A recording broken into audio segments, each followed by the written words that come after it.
কবর জিয়ারত করাটা সকলের জন্য উন্মুক্ত, সবাই করতে পারেন। সেই হিসেবে আমি ব্যক্তিগতভাবে আজকে আমার আবেগ থেকে, আমার অনুভূতি থেকে আমার নেত্রী এবং আমার নেতার কবর জিয়ারত করার জন্য আমার মন চাইছে।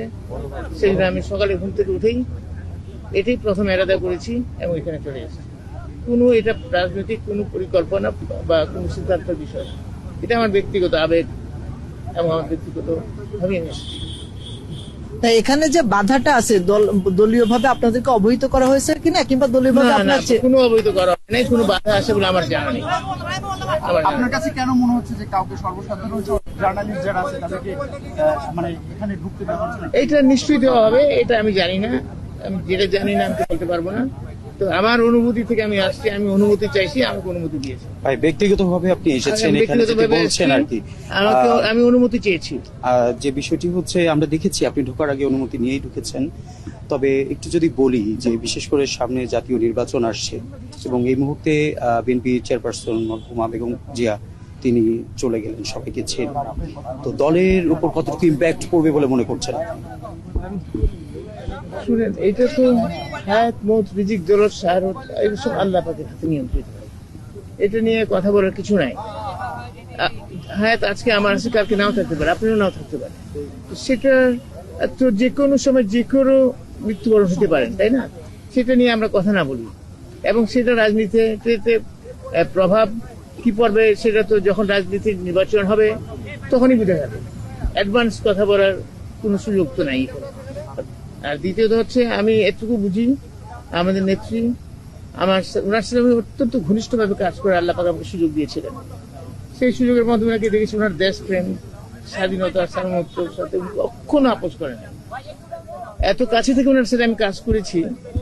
তারপর দেশের জনগণের জানমালের নিরাপত্তার ক্ষেত্রে উনি আপোষহীন ছিলেন।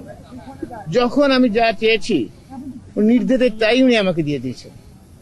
আমি বলছি যেটা করার জন্য আপনারা দেখেছেন যে র্যাব গঠনের ব্যাপারে, এবং র্যাবকে কিন্তু তখন রাজনৈতিকভাবে একদিনের জন্য, 1 ঘন্টার জন্য আমরা ব্যবহার করি না।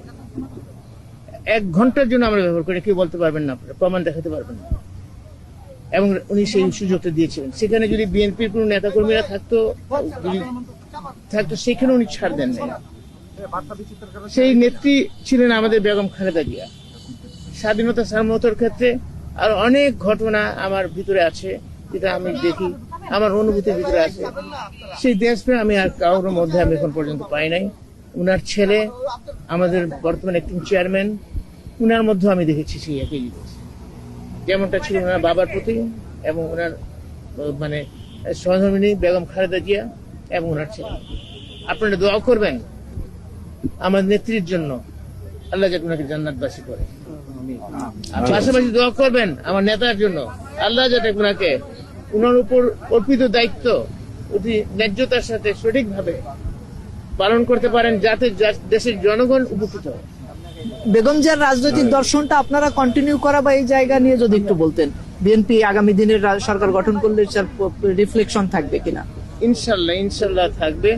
এবং আপনার বুঝতে হবে, আমরা কিন্তু প্রথমে প্রয়াত রাষ্ট্রপতি জিয়াউর রহমানের আদর্শ নিয়ে এসেছি এবং সেটি নিয়ে খালেদা জিয়া আমাদের নেত্রী, সাবেক প্রধানমন্ত্রী, উনিও সেই একই জিনিস নিয়ে আসছেন এবং আমাদের নেতা জনাব তারেক রহমান সাহেব ওই একই জায়গাতে থেকে আমরা আসছি। তো সেখানে কোনো পরিবর্তন হওয়ার কোনো আশঙ্কা তো নাই। আমাদের মুখ্য লক্ষ্য হচ্ছে, আমার নেতা বলছেন ওনার একটা প্ল্যান আছে, প্ল্যানের মধ্যে 2টা অংশ কিন্তু ইতিমধ্যেই বলেছেন। একটা হচ্ছে দেশের মধ্যে আইন শৃঙ্খলা পরিস্থিতি উন্নয়ন করা, দুর্নীতি নিরসন করা। এই দুটো কিন্তু উনি অলরেডি জাতির সামনে নিজেকে প্লেজ করেছেন।